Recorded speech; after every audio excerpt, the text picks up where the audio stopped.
មានអ្វីក្នុងព្រាបានទេ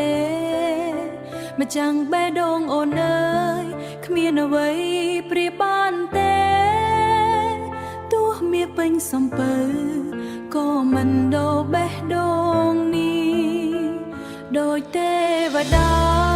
ឆ្លើយតបការអធិដ្ឋានជួបគ្នាក្នុងជីវិតនេះមិនខ្លាចអ្វីទាំងអស់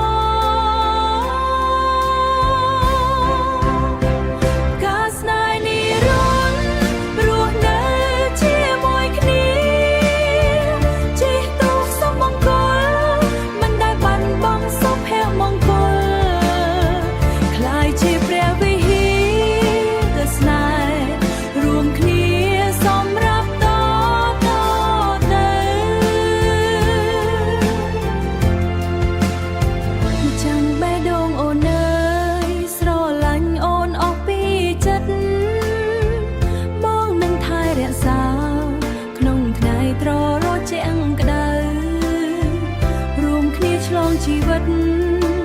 ទោះយ៉ាងណាក៏តាមរួមគ្នាឆ្លងជីវិតទោះយ៉ាងណាក៏តាមពីស្នេហ៍ដែលគេរារាំងរហូតដល់យើងឈ្នះ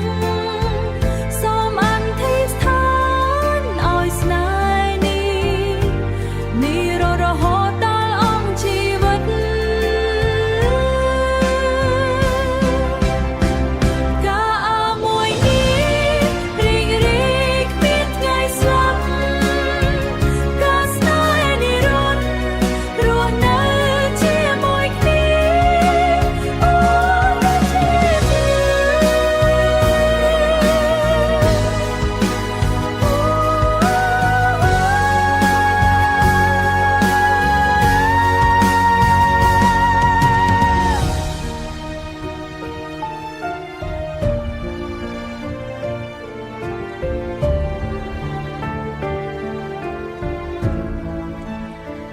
រហូតអស់កលបជា